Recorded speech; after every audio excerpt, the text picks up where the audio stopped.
And the truth about it is, y'all, I'm hurting y'all because I want to be loved. I want marriage. You know, a lot of us get on here, we act tough, and we be like, I don't want a man, I don't need a man, but I want help. I want to be loved. I want somebody to love me. I want somebody I can be vulnerable with. The problem is, and I'm not crying out because I'm sad, I'm crying out because it's like a release right now.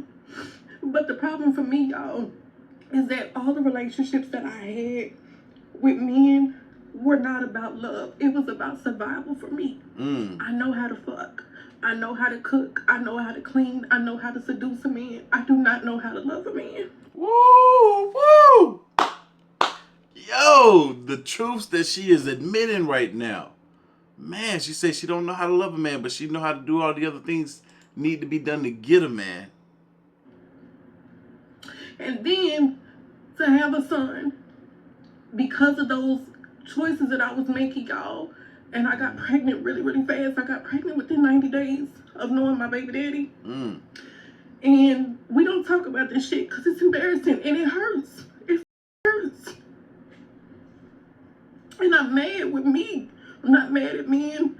I'm not mad at my life. I'm mad at me because I don't know how to fix me. I don't know how to fix it. That's accountability. No, what she means by that's accountability is she's acknowledging the fact that she is the issue. She's acknowledging the fact that she also doesn't know how to fix the issue. She's holding herself accountable. Man. That's the shit that hurts. It's realizing that, hey, I got some shit with me that I don't know how to fix. And in turn, because I don't know how to fix that shit, I'm up other people around me. That's accountability. That's the shit that we don't put on social media. This reminds me of a clip that I saw just this morning of a woman saying how hard it is for women to take responsibility because of pride. Watch. Women have a hard time taking responsibility. We have a hard time being shown ourselves. And I've come to realize that women are very, very prideful. Like, men have egos, but women are very prideful. And the reason why we have a hard time being shown who we are is because the opposite of pride is shame. And we don't want to feel that shame because it is very painful. But let me tell you something. You have nothing to be shameful about simply because you're imperfect. We are all imperfect. The best gift, one of the best gifts you can give your husband is when he says, babe, this is how I'm feeling. This is what I see in you. This is where you can improve. This is the adjustments I think that you can make, is to sit back and think about it. And then say, you know what, babe? I can see where I can do better in that area. You're right. I'm sorry for making you feel that way. I don't want you to feel that way. Right? Eat it. Because that's going to give you the relationship you're actually fighting for. She couldn't be more right. There's been a couple of times where I've had to sit down and have that conversation with a female that I was talking to. And in that moment, usually they're too heated. They don't want to accept what it is that you have to tell them. And then they will sit there and fight you about it to the point where they're thinking that they are perfect the way they are and that you are the problem. And fellas, what I recommend, because this is what works for me, give them space. Give them space, give them space. They got to sit there and think and be with themselves long enough so that because they're going to process that information. They're going to dwell on it. They're going to overthink about it. And then usually, if they're a decent enough individual, they will come to that realization. Then they'll come knocking at your door, ringing your doorbell, calling your phone, and be like, hey, I see what you're talking about. And you're right. There are some things that I need to improve on. So this isn't really a cry for help. It's just a little...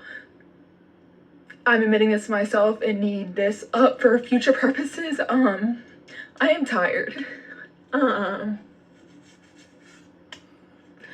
I'm a single mom of 2, and I raise my kids alone. Whether or not their fathers are in their lives, Wait, did y'all hear what I heard? Did she say she's a single mom of 2? That's not that bad. But she said whether or not their fathers are in their lives. Okay, so both the kids have different fathers. Gotcha, okay. I thought that's what I heard.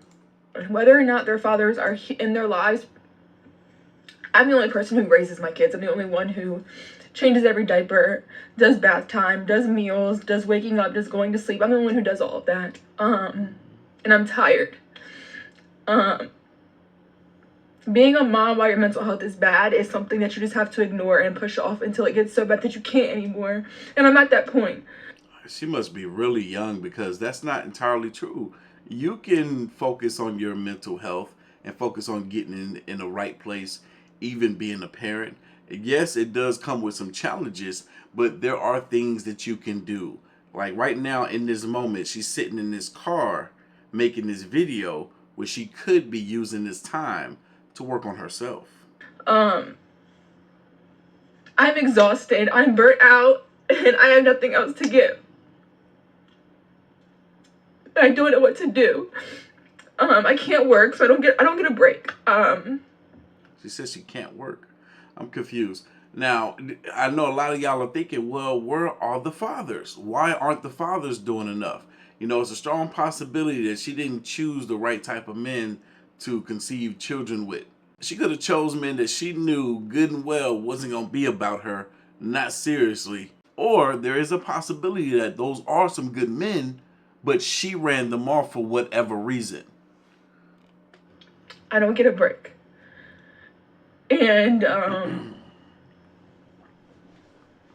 don't have the village that, you know, everybody says takes to raise a child. I don't have that either. I'm also in a toxic relationship that's a trauma bond with this person that makes that makes living so hard.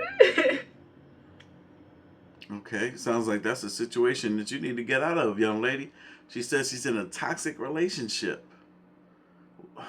You almost wonder if she keeps choosing toxic relationships to be in, considering the fact that she has 2 kids by 2 other men that aren't a part of their lives. And These are assumptions. people don't talk about how having kids young is being bonded to these people that don't care about you.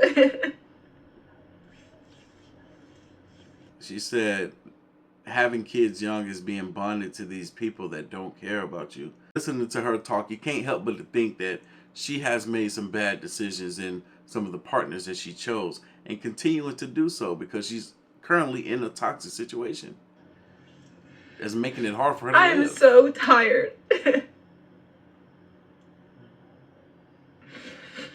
I had a new therapist, it didn't work out, and I'm exhausted. I want a therapist, but going to therapy and having a new therapist and having to rehash and explain your entire life story over and over and over and over again just to get help is just as exhausting as the problems themselves. That's not entirely true. That's not entirely, because those problems, those things that you go through in life, they're not easy. They're hard. They're extremely difficult.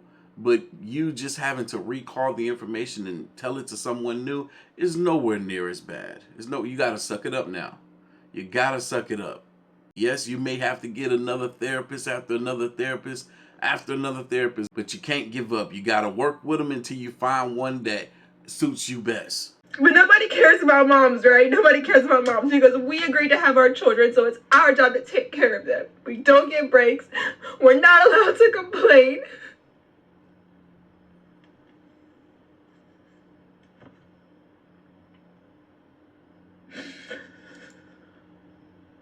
I'm gonna be okay. I'm gonna be okay.